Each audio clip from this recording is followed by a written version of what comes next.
Good afternoon. Welcome to another edition of the KC Stars Editorial Board Facebook Live. I'm Toriano Porter here with my colleague Michael Ryan. And today we have a special guest, Merrell Bennekin, the Executive Director of the Office of Community Complaints. Now, Merrell, for the people out here who know what you do or what your office do, give us a little background on the Office of Community Complaints. Okay, the office was established in 1969 as a result of the civil unrest that came about at the assassination of Dr. Martin Luther King Jr. We are currently the oldest continuously operating civilian oversight agency in the country, so we're pretty proud about that. Our primary task and mission is to facilitate investigations into the allegations of misconduct against members of the Kansas City, Missouri Police Department. We also do community education and trainings and things of that nature. And we also kind of monitor policy developments and other functions of the Kansas City, Missouri Police Department. Okay, and one of the words you mentioned is civilian oversight. Now, a lot of things been going on in the news about civilian oversight. Here in Kansas City, some of the talk lately has been independent oversight. Can you explain the difference between independent oversight and civilian oversight in the terms of what the OCC does? Well, in our eyes, we are independent in that we work directly for the Board of Police Commissioners. We're not members of the Kansas City, Missouri Police Department, so we're not within that chain of command. I think when people are talking about independent civilian oversight, that nomenclature across the country probably refers more to an appointed board made up of the citizenry of Kansas City rather than professional oversight employees. So that's the only difference between us and what people view as independent civilian oversight, is simply that we are civilian oversight professionals that work directly for the Board of Police Commissioners as opposed to an appointed board of civilians. Now, there's been talk of moving the OCC from under the Police Board of Commissioners to the city councils. What's your thoughts on that?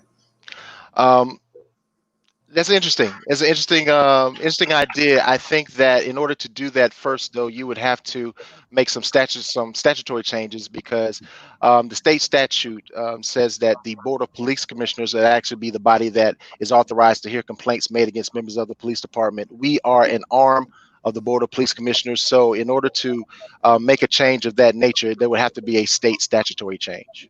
All right, thank you. Michael, did you have any questions? Oh, Michael's still. I do. Okay. Can you hear me okay, Merrell? Michael's still here, guys. He's just having a video problem, but we can hear you. Yes. I'm calling from the space station. Can you hear me, Merrell? I can hear you. Okay. Sorry for the delay here. Can you take us through the process of how you file a complaint and then what happens to it? Okay, a complaint can be filed a number of ways. It can be filed via telephone. You can just call this office. Our number is 816-889-6640. We can take your complaint over the phone. You can also file a complaint at any of the Kansas City, Missouri Police Department division stations. You can file a complaint at division headquarters and also at our office location. We're currently located at 635 Woodland Avenue, Kansas City, Missouri 64106. And also you can file a complaint online. You can call us or email us and request a complaint form. We'll email that to you and it can be submitted that way. And if that doesn't work, if all else fails, we are more than happy to put a complaint form through snail mail, US mail, mail it to you, and have you mail it back to us. Okay. Now, what happens once you make a complaint? I'm sorry, repeat that. What happens to the complaint once it's filed? Oh, once the complaint is filed, you'll be contacted by a member of the OCC staff to talk to you about the incident or the contact that you had with a member of the department, and we'll determine whether you want to have your complaint mediated, conciliated, or placed through the formal investigative process. For complaints that are mediated or conciliated, with mediations, we facilitate a conversation with a neutral third party who will come in and assist in reaching a resolution between the aggrieved party and the member of the department. The conciliation process. We refer those complaints back to the members' direct chain of command to see if we can reach a resolution that way. And then the investigative process, it will be submitted to internal affairs investigators who will collect that information. Once they've done all of the interviews, collect all the necessary data and information concerning that contact, is then submitted back to the Office of Community Complaints for recommendation as to whether or not we believe that a policy or procedure violation has occurred. Hey, Merle, I got a question for you. Over the Sure. since I want to say since May 29th, there's been protests here in Kansas City, Missouri. In those last 2 to 3 weeks, has your office received any complaints about some of the things that happened at the protest? The majority of the complaints that we receive really have been in response to some of the video that has come out as a result. We have received 4 complaints of individuals that had direct contact with the police department. 3 of those have been submitted to the Internal Affairs Unit for an investigation. 1 is currently undergoing the conciliation process. However, we do just anticipate that there will be others. Okay, now the Office of Community Complaints sits in a unique spot here as we talk about criminal justice reform and police reform. Yes. In your eyes, having been in that work, what can happen for your office to have more teeth or have more power to, I guess, investigate these complaints? I think one of the things that, and some of this is going on in terms of the board action, just being able to make sure that the process is more accessible, that individuals, that any impediments, whether real or perceived, are removed from the process. Making sure that we have the ability to collect all of the information without impediment. There's been some conversation surrounding whether or not we should have subpoena power, which other oversight organizations around the country do have. We do not have that authority. And also, would that make your job? Would that make your job easier? Really is going to fall on community trust. Oh, I'm saying having subpoena power. Yeah, I'm sorry, we're having a little connection problem. But yeah. Well, sure. Go ahead. Yeah, I definitely being able to get all of the information and to be able to make an informed decision with all of the information as opposed to missing pieces. So yeah, it would definitely help if we had that ability. So that is something that we're definitely looking into. Do officers have to comply or cooperate with investigations? And if not, how often do they comply and cooperate? Yes, officers, they are subject to a Supreme Court decision, Garrity versus, I do believe it was Garrity versus State of New Jersey. So it is a condition of their continued employment that they have to cooperate with our investigation. So that is not an issue. Toriano? What has been the toughest part about your job, Merle? I know you're in a tough position because, you know, being in KC, the police community relation is not the best. You know, there's work to be done. What's the toughest part about your job? I think the toughest and probably most frustrating aspect is the rate of non-cooperations. I've been with the office for 18 and a half years now. And we've always hovered around a 40% cooperation rate in terms of the investigation. And I get it. I understand the perceptions that are involved, the arguments that is the police investigating the police. I understand all of that. So I think that we have to continue to do the work to build community trust, to be able to show the actual work product, because perception is one thing, but I wholeheartedly stand behind the work that this office does and has done in the past. And trying to just get around some of the roadblocks that we have in terms of telling the entire story about some of these investigations and how they impact the community and also members of the department. Now, has there been an investigation that your office has uncovered over the last 18 years that's probably stood out to you the most?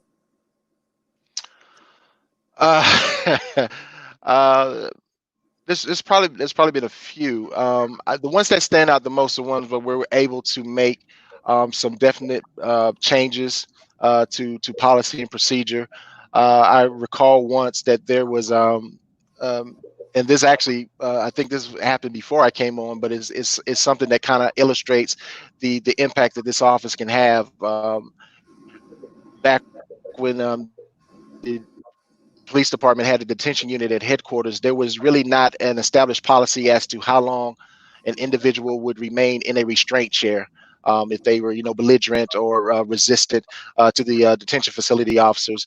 And it was through the efforts of this office reviewing a complaint that came in that that policy got established. So I think definitely it shows that with strong oversight work and research and working in collaboration with the police department, you can definitely make effective changes to how the system operates. And Michael, before I let you go, I just wanted to circle back. Merrell, you said that one of the most frustrating things is the lack of compliance regarding citizens and trying to knock that wall down. Throughout your time at the office, what do you come up with? What theory do you have of why people kind of stop cooperating with the process? I think it just goes back to being an overall trust issue. And that's something that the board, this office, and also the police department, we continue to work on, and we have continuous conversations about how do we develop community trust. I mean, and as you know, Toriano, we work, we start with the youth, and we try to work all the way up to try to develop those relationships, to have people at least say that even if you don't trust us, understand that we're trying to do the right thing and that your complaint is going to be fully investigated and the appropriate action will be taken when we find that there's been violations of policy procedure. So that's a frustrating thing.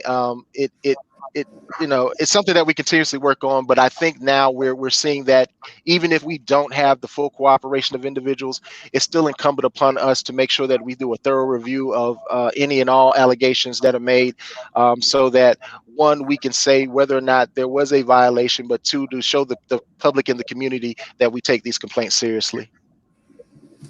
Merrell, you said when you took the job that maintaining the integrity of investigations was one of your main goals. Have you done that? And if so, how? Right. Oh yeah, we do constant testing with the investigations to make sure that one, that the staff of the OCC is doing a thorough review, making sure that they are always aware of any policy changes, any tactical changes, things of that nature. So there's a very stiff training requirement, yearly training requirement in terms of hours for this office. Also, just making sure that when we get the investigations, that they are thorough, that they are complete. Each investigation, no less than 3 individuals out of this office review each investigation that comes through. So there's a constant redundancy in terms of reviewing these files to make sure that they that if I have questions, then that means that somebody else is going to have questions about the investigation. So we try to make sure that all of those bases are covered. Just one other question. Yeah, go ahead, Michael. I'm sorry.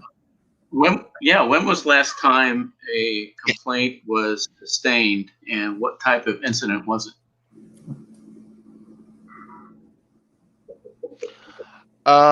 The last complaint that we had sustained, it was recently, about maybe a week or two ago. Basically, it was an improper conduct complaint where a member just was, I would say, extremely discourteous, above and beyond what was necessary to resolve a matter. The language and behavior went above and beyond what is necessary to deliver proper police service. So it was sustained on those grounds. Now, there's been a lot of moving parts with your office here in the last, couple of weeks. Sure. One of the things that I ran across was that a third party couldn't file a complaint. Is that still true, or is that something that's you guys have, or the city council or the police board has looked at? That was a discussion about that yesterday in the meeting of the Board of Police Commissioners. So Yes. I'm of the impression that policy, that aspect of the policy, the prohibition against third-party complaints, is in the process of being removed. I would stay tuned, check back with us at the July board meeting, but I would say I'm more than 50% sure that prohibition will be removed, and that's a good thing. It's not something that, we're not trying to hide the ball in any way. So if third-party complaints who at least are eyewitnesses, now we're not talking about some of the complaints where people saw something on the internet and want to complain about it. We're talking about actual eyewitnesses to an event. Then yeah, I think that it would be appropriate for us to review those matters as well. Right. And how important is it to give those third-party witnesses a voice? Because before then, they didn't have a voice, and sometimes people are scared to come forward with their complaints. I think what you said is exactly the point. You know, sometimes people don't always feel comfortable coming forth with their issues. Sometimes people don't know that they can come forth with their issues. For instance, today I received a complaint from a gentleman that I spoke to here at the office who actually was incarcerated for a period of time. So he didn't feel that he was able to make a complaint. Now, in that situation, if there were eyewitnesses to the complaint, they could also make a complaint on his behalf. And we have run into those situations in the past. So yeah, I think what you're saying, Toriano, is exactly right, that we need to make sure that these matters are reviewed appropriately. And let me just also say this: we don't view complaints as a bad thing. That's a part of the whole risk management apparatus with the Board of Police Commissioners and the police department. It gives us the opportunity to look into the conduct, behavior, and the way that our members are conducting their business on a daily basis. And if changes need to be made, this presents us with the opportunity to do that.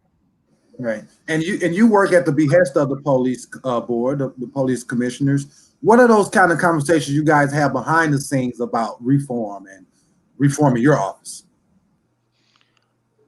We're talking about everything. Everything is available right now. I can honestly say that the commissioners have been listening. They have been receptive to a lot of the issues that have been brought about by members of the community. I know the board vice chair, Commissioner Tolbert. We were out at the protest on the Country Club Plaza, and he pulled me aside that day, that evening, and we had a long conversation about some of the things that we needed to look at. And so honestly, I can say since I guess the date that you gave about May 29th, we have been putting in long hours and long days researching different things and starting to draft different measures and policies that we could put into place to enhance this process. Michael? I've got one last question, I guess. I got the impression that you weren't exactly inundated with complaints even through the protests at the plaza and so forth. And I'm wondering if that's true, and if so, why you think that is. We haven't been inundated with complaints as of yet. I think that as matters start to settle down and as people become more aware, you also have to look at the demographic of the individuals, the majority of the individuals who are out at the protest. You had a lot of young people who may not be aware that there's an apparatus available through which they can make complaints. So I imagine that if we just give it some time throughout the summer, more people will start to come forward. And we're also going to make ourselves available, make sure that the information is out there, that if people have concerns related to outside of the review that's being done, if they have any concerns that you want to talk about, maybe I don't want to call them town halls or anything like that, but this office is going to make itself available for individuals to come forward and talk about and do a debrief of those incidents. So if there's anything that we can do as an agency, we'll be able to put those things into place. Hey, Merrell, you mentioned that the Office of Community Complaints is the oldest civilian review board in the country, and the first established. That was about 50 years ago, correct? It'd be 51 in September. 51 in September. What's the next step for the OCC? We need to continue to evolve with the times, not only with the way our investigations are conducted, but in the way that we disseminate information to the public. We need to make sure that we deliver the information in the manner that it is being received. And I'm talking about our technological implements, in my estimation, need to improve. We need to make sure that we are always accessible in any way, shape, or form that the community chooses to communicate. We can't make the argument that, well, this is the way that we do things. We need to evolve with the times as well. So one of the things, I mean, if you want to look for a silver lining that came out of COVID-19, it has forced us really to change the way that we do business and the way that we communicate. So as you can see, I got the little headset on. Mm-hmm. So we are definitely making some changes, and we are we are listening, we are hearing the things that people are saying, and we are definitely looking forward to a new OCC. And is there any model agency out there that in Merrell's world, KC, OCC could pattern themselves after or get inspiration from? I think there's just a number of them that we look. I mean, each oversight agency around the country is different. You know, there is it's like a buffet. There's something that a number of our partners and are doing across the country that, you know, all day I'm looking at their websites and I'm like, ooh, that would be nice. I want that. Or, you know, so I can't say it's just one. You know, because Okay. I think that What does the I think we're perfect the standard. what does the perfect OCC looks like in your eyes? The perfect OCC is one that does quality investigations without impediment, no roadblocks, that's able to communicate the outcomes effectively and swiftly to the community, and is able to make impactful decisions that will result in very real changes to the criminal justice system. Okay, and one more before I go. We have a question, a couple questions from Facebook. One Okay. reader wants to know, what's the diversity of your staff in the Office of Community Complaints?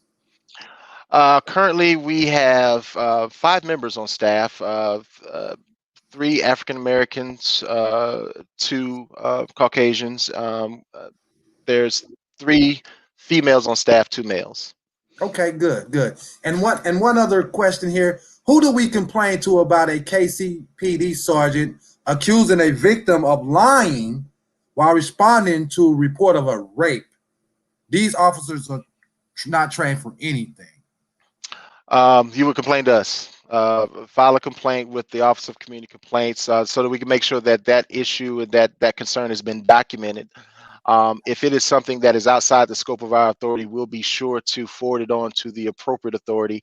But at the entire time, we'll remain in contact with you so that you would know exactly how the complaint of the issue was being handled. And we will follow up with you to make sure that you were contacted about your concern.